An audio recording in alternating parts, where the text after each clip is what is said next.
nanay ko nagsasalita. Nag-kausap kasi siya. So, pasensya na pag naririnig nyo. Hey guys, it's the boy Kenzo Martini. You can call me Kenzo Senpai. Welcome back to my channel. And if you're new to this channel, welcome. I'm Kenzo. I'm Kenzo. And high school student ako dito sa Japan. And for today's video, I'm gonna be answering questions about my experience here studying in Japan as a foreign student. And kung ano bang nangyayari sa school namin. So before we start, if you haven't subscribed to my channel, please click the subscribe button and help me get to 100k this year. Of course, please click the bell button so you stay updated with my new videos. So nagpost ako sa Instagram stories ko ng isang araw. And yun, pinatanong ko doon lahat ng mga tanong nyo. Tanong ng mga followers ko doon about sa school, about sa life ko dito as a high school student. And sasagutin natin silang lahat today. So let's go! Follow nyo pala ako sa Instagram, please. Ito yung username ko. Yan. Thank you. So, first question. Wait lang. Dito ba ako or dito? Wait lang. Dito na ako. Dito na. So, first question. Name of your school and which prefecture is it located? Sabi ni Clark Oxtero. Hindi ko alam kung pwede ko masabihin yung name ng school ko. Pero somewhere dito sa Tokyo. Nasa Tokyo kami. And it's a public school. And yun. That's it. Are all subjects really taught in Japanese? Yes, since it's a public school, it's your normal high school here. Actually, lahat talaga ng subjects tinuturo in Japanese. And sa totoo lang, kami yung third batch ng foreign students. Pang third batch pa lang kami kasi like 3 years ago, or I mean 4 years ago, wala pa talagang foreign students. So, bago pa lang yung ganong sistema nila dito sa school namin. Kahit yung English na subject namin, Japanese siya tinuturo. Di ko rin alam kung bakit. Pero siguro, mas effective pag ganun. May honors din ba sa Japan? So, dito sa school namin, walang mga honors. Pero, may rankings. So, yun, may rankings talaga. Pero yung sasabihin mong honors, bibigyan nila ng medals and stuff. Hindi, walang ganun. Hindi ko alam kung bakit. Pero siguro that's to prevent people from being grade conscious. Hindi naman din big deal sa kanila yung ganun dito. Pero binibigyan nila ng medals yung mga nagpa-participate sa inter-school. Tama ba yun? Inter-school competitions. Yung mga nananalo, ganun. Or mga nagba-bronze, mga nag-gold. May volleyball varsity ba kayo sa school? Meron. Actually, lahat. Yung kung hindi nyo nalalaban, yung school kasi sa Japan, it's more of academics and clubs or varsities. Yung clubs kasi dito yun yung pinaka-varsities nila. So it's academics at saka yung sports nyo. Yun lang yung doon lang umiikot yung high school life dito sa Japan. So yun din yung sinasabi nila sa amin before na pag pumasok ka ba sa school na to, ano yung i-work hard mo, ano yung igagambaro mo. Ewan ko ba bakit parang sobrang big deal ng sports sa kanila dito sa high school. Pero, so sabi ni Natalie Desma, kailangan ba marunong talaga mag-kanji before going to Japanese school? Yes. Kanji. Yes, kailangan mong mag-kanji. Kailangan marunong ka ng onting kanji at least kung foreigner ka. Kasi kung wala kang alam na kanji, wala kang maintindihan. Wala kang maiintindihan talaga. So, ako nga before ako pumasok sa school ko, pumasok muna ako sa language school. So, nag-aral muna ako ng Japanese doon, ng kanji, for about 6 months or 7 months. Kahit may mga napag-aralan na akong kanji doon, hindi pa rin siya enough. Nung pumasok ako sa Japanese high school, doon ko palang nalaman yung mga kanji na madalas ginagamit sa school. Talaga. Sobrang ibang-iba. Kasi yung tinuro nilang kanji sa amin dun sa language school ko before, para lang siyang for daily lives, ganun, sa outside ng school. So, medyo wala rin siyang masyadong kinalaman sa mga words sa school, mga terms na ginagamit sa school. So, yeah. Hi Kenzo, sino ang pinakauna mong friend nung pumasok ka sa school dyan sa Japan? Friends ko na sila Leian, sila KG, yan, friends ko na sila before nun. Kasi same kami ng language school sa YSC, ganun. Kung hindi nyo pa napapanood yung first Q&A ko, sinagot ko dito. Q&A ko ba yun? Basta sinagot ko kung saan kami nag-school before. Tapos doon kami nagkita-kita. Yun. Pero yung first na naging friend ko na Japanese, siguro si Arashi. Si Arashi talaga. Kasi nasa likod ko lang siya. Tapos, naging friend ko din yung nasa harap ko, si Ibuki. Yan. Tsaka ano kasi siya eh, ang tawag doon, friendly siya, ganun. Naging group kami, ganun, sa classroom nung first year kami. Pero ngayon, hindi na kami masyadong nag-uusap ng mga group na yun. Pero si Arashi, friend ko pa rin yun, and close pa rin. Worst subject. Nung first year ako, yung worst subject talaga, yung pinaka-ayaw kong subject talaga was biology, seibutsu. Kasi sobrang grabe, sobrang na-stress ako doon. Ang daming kailangan i-memorize. And yung mga terms, wala talaga ako maintindihan. Inaamin ko yun na sobrang hindi ako nadalian. Wait lang, baka natatakot na kayo. Yun yung reality na parang mahirap talaga kasi sa una. And bumagsak din ako doon bumagsak ako sa biology. And then, paano ako nakabawi? Tatanungin ko mamaya kasi may questions dun eh. Yun yung pinakamahirap. At saka kasi yung teacher ko doon, medyo ang bitch niya. Alam mo yun, parang lalaki siya pero sobrang ang weird niya. May mga ganun, may mga weird na teachers dito. Hindi ko alam kung bakit. What if may failed kang subject? Anong mangyayari? Bumagsak ako. Ang ginawa sa akin, hindi naman ako pinag-summer classes or what. Pero binigyan nila ako ng extra work after school. Nasasagutan ko lang siya ganun. May sagot naman na. Kukopihin ko lang ganun. Parang ganun lang. So, ito yung tamang sagot. Kopihin mo ganyan. Kanji lahat yun ah. Isipin mo like biology. Ano bibig mo mga parts of a cell. Syempre lahat yun, 'di ba? May mga terms in Japanese lahat. So paano ko ma-memorize yun, 'di ba? Yun, doon talaga ako nahirapan kasi sobrang hirap ng kanji nung. Pero in time naman, nasanay din naman ako. Kapag nakikita ko siya lagi, naaalala ko na siya. So, yun. Alam ko na kung anong basa doon, kung paano isulat. So, yun. So, yun na nga. May pinagawa sa aking extra work. Siguro for 5 days, ganun. Na ganun lang ako. So, yun. Nabawi naman yung grades ko doon. Okay naman. Magkano baon mo sa school? Stay safe, Kenzo. Shoutout to my mom. Salamat po sa 1,000 yen per week. So yun na nga, 1,000 yen lang yung baon ko per week. Minsan wala. Baon din kasi ako. So yung 1,000 yen pala dito, nagkakos siya for like 450 pesos, ganun, or 500. Rate mo ang CR nyo. Do you ever look at someone and wonder, what is going on inside their head? Hi guys. Tumatay ako. Kagabi pa masakit yung tiyan ko. So, ito, first subject, nag-LBM ako. So far okay naman, malinis naman. Wala nga lang siyang heater sa puwet. Apakalamig sa puwet pag tumatay ako ng winter. Medyo giniginaw yung puwet ko minsan pag tumatay ako pag winter. Kaya iniiwasan ko tumatay pag winter kasi ang lamig. Friendly po ba mga students dyan sa school? Pa-shoutout na din po, Kuya Ranzu. What's up, Kuya Ranzu? So, friendly naman sila if friendly ka sa kanila. Friendly naman sila, pero hindi sila yung tipong mag-initiate ng conversation, ganun. Unless talagang friends kayo. Sila magtatanong, ganun. Pero usually, hindi talaga sila mag-initiate ng conversation. Kasi, ewan ko, feeling ko nahiya din sila, ganun. Pero friendly sila.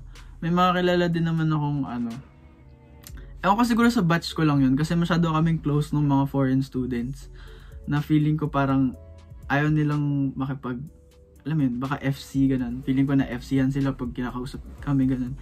Pero hindi naman, pero friendly naman sila sa klase ganun. Pag may tanong ka, sasabihin naman nila ng maayos. And siguro ako lang din, di lang din ako makasabay minsan kasi may mga stuff sila na pinag-uusapan na hindi ko agad magets. So, pag tumatawa sila, sasabihin ko, ano daw? Yung mga ganun, may mga ganung time. OP. Anong feeling mo sa first day of school na wala ka pang ka-close? Say my name, Ayengski. Tama ba yun? First day namin parang may opening ceremony. So, nag-welcome lang sila. Ganun, welcome to... Nakalimutan ko na sa totoo lang. Pero, ayun nga, naging friends na kami agad. Tapos, syempre kinakabahan ako nun. Nung first day ko kasi hindi ko kilala lahat. Tapos yung teacher ko din, hindi ko din kilala. Tapos parang ang weird. Ano may pinagsasabi nila? Ganun. Ngayon ko lang narinig yung mga pinagsasabi nila. So weird yung feeling. Tapos confused ako nun. Yung high school pala namin, high school lang siya. Senior high school lang siya. So lahat nung mga pumapasok na students doon, new students. Gets nyo? So pag pumasok ka doon ng first year, new student kayong lahat, hindi kayo magkakakilala, ganun. Unless galing kayo sa same school nung junior high. Biggest scandal ng school nyo? Wait a damn minute. Ayoko sabihin kasi, pero yun, may isang okay, sasabihin ko to, pero kung mapapanood niya to, walang tiya, walang no hard feelings. Pero yung biggest scandal siguro sa batch namin, sa school di ko alam, pero sa batch namin, may isang foreign student. Na-record niya yung teacher. Na-record niya yung teacher habang pinapagalitan siya. Tapos pinost niya sa Instagram. Tapos, nalaman ng teacher, bawal yun dito. Bawal ka kumuha ng video kapag hindi mo pinagpaalam or patago, yung ganun. Lumala yun kasi parang binigyan niya ng bad impression yung teacher sa students na nakafollow sa kanya, ganun. Siyempre, ayaw din naman ng teacher na ganun. Di ko naman sinasabing malala yun, pero feeling ko yun na yung pinaka-biggest scandal kasi parang wala naman ganun. Wala namang malaking scandal sa school. Nagalit kasi yung teacher sa kanya dahil hindi siya nagpa-follow ng rules, ganun. May mga binibreak siyang rules sa look, sa hair, sa damit and stuff. Hindi ako sure sa kung ano ba talaga, pero kaya nagalit yung teacher ng ganun. How school during pandemic? So, yun na nga. Di namin alam kung safe pa bang pumasok, pero pumapasok pa rin kami. Bakit kayo ganyan, Japan? Ba't ganito? Bakit di nila mag-online class? So, alam naman natin tumataas na yung cases ng COVID patients dito sa Japan, lalo na sa Tokyo, kung nasaan ako. And wala lang, parang normal day lang everyday. Except may nakasuot kaming masks. Yan lang. Pero walang social distancing. May mga thermal camera. Pero hindi mo masabi kasi naglalakad kami ngayon sa labas. Malamig, 'di ba? So malamig yung forehead namin, malamig yung katawan namin. So hindi malalaman yung totoong temperature pag pumasok agad sa school kasi malamig nga. Nire-remind lang kami lagi na mag-ingat ganito ganyan. As much as possible, don't put down your mask and stuff. Parang normal pa rin, ganun. Normal school day, ganun. At yun na nga, may pumasok sa school ng may COVID. Pero yun, okay naman. Sana walang ibang na-infect. Pero actually 2 weeks mo malalaman kung na-infect kayo. Help! Yun lang pala, wala palang mga big events like school festivals, competitions and stuff, yung mga ganun. May kinalaman sa big groups of people, ganun. Parang wala. Na-try mo na bang mag-skip ng class? Hehe. Yes. Yes. Late ako pumasok, ganun. Late ako nagising, tas hindi mo na ako pumasok. So, pumasok ako nung in between nung first subject and nung second subject. Nung may break in between doon ako pumasok. How to not be shy when making new friends? How to not be shy? Siguro kung Filipino ka, di ko alam pero kung Filipino ka siguro, we're naturally friendly and talkative, diba? Pero syempre, like me, nagiging anxious din ako sa Japanese ko. Like, okay ba tong Japanese ko? Ganyan. Ano bang sasabihin ko? Lagi ko iniisip ko ano sasabihin ko. And then, it turns out, wala na akong masabi. Kasi nag-overthink ako, tapos hindi ko na masabi yung gusto kong sabihin. So, siguro for me, this school year ko lang siya na-realize na parang wag nyo lang i-overthink yung Japanese nyo. And just say it the simplest way you can. Mas nabibigay ko yung gusto ko sabihin pag sobrang simple lang ng Japanese na ginagamit ko kaysa sa in-overthink ko siya. Then, when making friends naman, just smile, ganun. Parang be straightforward. Siguro ask simple questions like, what did you do during the weekend? Mga ganun. What are you gonna do this weekend? Mga blah blah blah. Tapos mo na ba yung assignment? Yung mga ganito, ganyan. Or quizzes, blah blah blah. Talk about stuff, talk about anime, mga ganun. Siyempre normal lang naman yung maging shy. Kasi sila din, shy din sila. Pero, I guess that's that. What's one thing you like about your school na wala sa Pinas? Siguro yun yung 3 times a week na PE. Kasi sa Philippines, once a week lang yung PE. Parang di rin kayo nag-exercise. Pero dito talaga grabe. Like 3 times a week, tapos iba-iba per sem, per quarter. Pinaka-ayaw ko lang na PE namin is yung running. Kasi hindi ako magaling tumakbo, ganun. Gusto ko din yung uniform namin. Yan. Ito. Gusto ko uniform namin. Gusto ko yung PE uniform namin. Ganun. Para kaming mga swaggers. What's the best part about being in a Japanese school?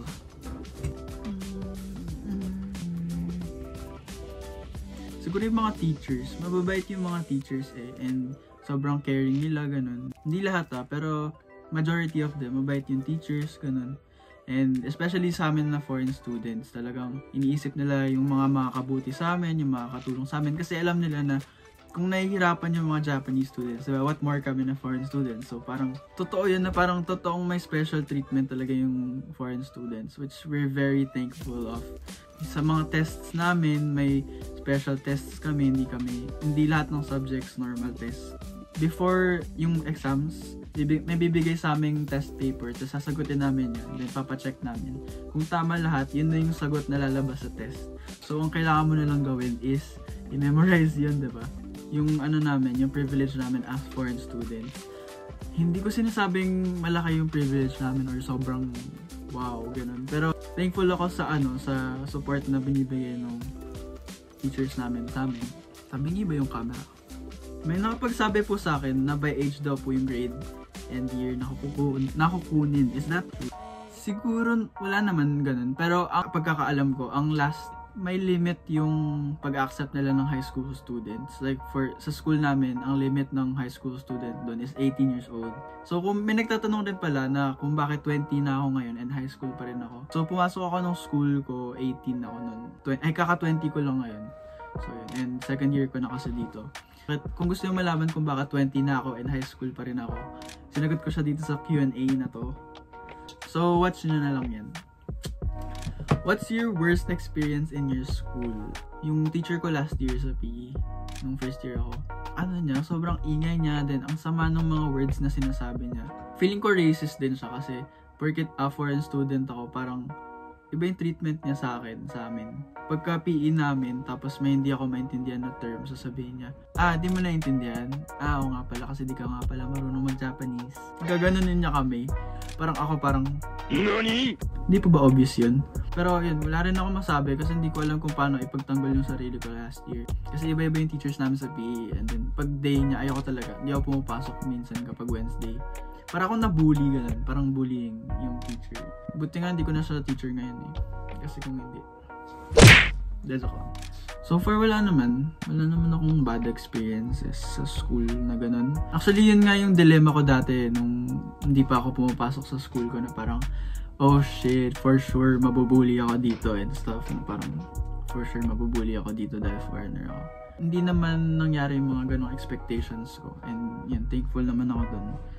Good vibes lang naman kami sa school. Hi Kenzo, magkano ang tuition fee per school?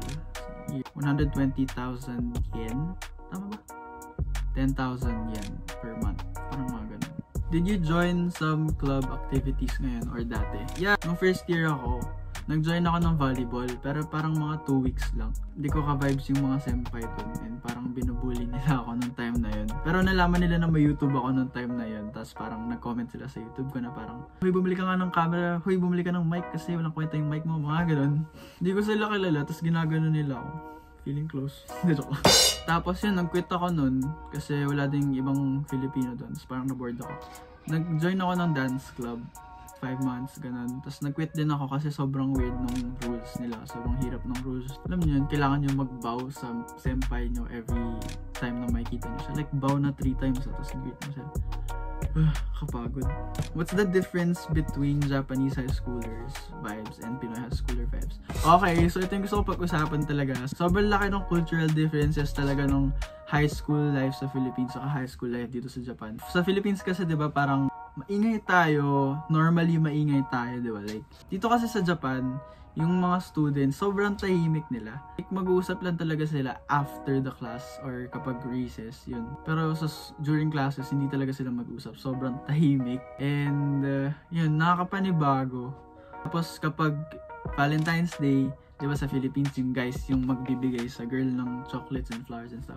Pero pag Valentine's Day, yung girls yung magbibigay ng chocolates sa guys. Tapos, meron silang tinatawag na White Day.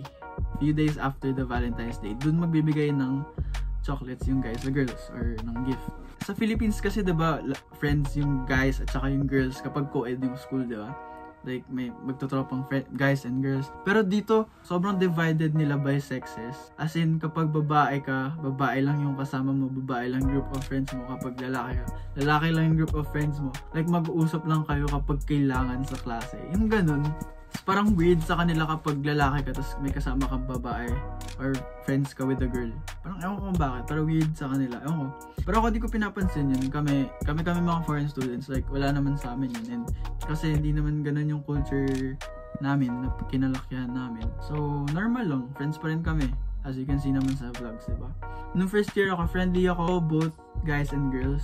And di pa ako nahihiya makapag-usap sa girls nun. Pero nung nag-second year ako, parang bago na kasi yung classmates ko eh. And parang nahiya na akong makipag-usap sa girls. Kaya, puro guys lang yung close ko sa class. Nakakamiss lang yung barkada mo sa klase is parang both girls and boys, ganun. So, hindi nagkakahiyaan. Madami bang bully sa high school? Wala namang bully. May mga outcasts though. May mga hindi talaga nagsasalita, ganun. Yung malalaman mong hindi sila sociable, ganun. Antisocial, mga ganun. May mga ganun. Pero bully, wala naman. Kahit magtropa kayo, parang siguro doon na nangyayari yung parang biruan, ganun. Pero not necessarily bullying. Magtutropa kayo dito kasi parang pwede nyo ng, batok-batukan yung isa't isa, mga ganun. Have you ever had a fight with someone in your school? The joke. Wala naman. Wala. Pero may mga misunderstanding siguro. Kasi masyado siyang talkative and maingay siya sa klase. May times na may sinasabi siya about my life sa klase or sa teacher na parang hindi ako comfortable na pag-usapan. Alam mo yun? And then parang one time, nag-absent kasi ako nun dahil masama yung pakiramdam ko. Tapos nag-Instagram story ako nun. And then parang sinumbong niya ako sa teacher na, absent po siya pero nag-Instagram siya, ganito, ganyan.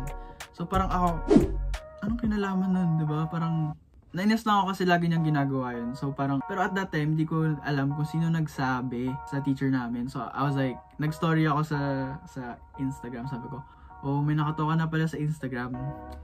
Sabi ko gano'n, may snitch. Parang may snitch, gano'n. Nag-story ako gano'n, then tinake down ko mga after 15 minutes. Tapos biglang yan, sa akin, like a few minutes later, na parang nagsasorry siya, gano'n. Hey, sorry, gano'n, hindi ko kasalanan ko yun. Sobrang natuwa naman ako kasi sobrang nag-own up siya sa mistake niya. And sabi niya, di na daw niya ulitin. Sobrang nagsasorry daw siya, gano'n. Magiging careful na daw siya minsan. So, that's a good thing. Pero, big fight sa school? Parang wala naman. Gusto ko lang ikwento. Strict when it comes to clothes and accessories. Yes, they're very strict when it comes to accessories, piercing, hair, clothes, makeup. Ayaw nilang pinagbe-makeup yung mga girls. Pero yung mga girls nagbe-makeup pa rin. Tapos, skirt. Yan, yung mga skirt ng babae. Kasi, uso dito yung after school, yung itataas nila yung skirt nila ng onte para medyo maiksi. Pero dapat talaga yung skirt nila hanggang sa knees lang. Guys, sa sweater din, strict dyan sa sweaters. Like, bawal yung bright colors na red, pink, mga ganun, bawal.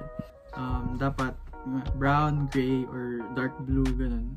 Tapos kailangan plain lang, bawal yung may designs. Was it hard to fit in? To be honest, yes, mahirap mag-fit in. Yeah, may times na na-feel ko na, ay, ang hirap naman makihalubilo, ganun. Pero parang hindi ko rin pressure yung sarili ko na mag-fit in ba, ganun. Kasi siguro understood na yun na talagang hindi ako mag-fit in. Joke lang. I'm just trying my best to be friendly, ganun. To be open with them, to be a good classmate, I guess, and friend. Iba na nga yung tingin nila sa amin, diba? I mean, not in a bad way naman, pero syempre, may mga ganong times na iba yung tingin nila sa amin. Syempre, hindi ko naman nadadagdagan yung negative look, yung tingin nila sa amin in a negative way, diba? Parang, go with the flow lang talaga. Ayoko rin naman ipilit yung sarili ko masyado kung ayaw naman talaga niya sa akin. So yun, medyo dumidilim na nga. I guess that's it for this video. Sana nasagot ko yung mga katanungan nyo. Kung may mga katanungan pa kayo regarding sa school ko, comment nyo lang dyan sa baba. Plan nyo din ba mag-aral sa Japan for high school? Huwag nyo nang ituloy. Just to be honest with you guys, hindi talaga madali. But I feel like the best thing in my school talaga is my friends. So yeah, I hope you enjoyed this Q&A video. Thank you so much for cooperating and sending me these questions. And kung hindi ka pa nakasubscribe sa channel ko, please subscribe to my channel. Hit the notification bell to stay updated with my new videos. Thank you so much guys for 30,000 Yamasushi! Sobrang grateful ako sa support na binibigay niyo sa akin in any way, in every way. Sobrang hindi ko inakalang mag-grow tayo ng ganito. Pero andito na tayo, so ipagpatuloy na natin to, di ba? Let's go! Dami pa ako ipopost na school vlogs and covers. So, abangan nyo na lang. Thank you so much guys for watching. See you on my next videos. Peace! If I wanted to, I could make you mine.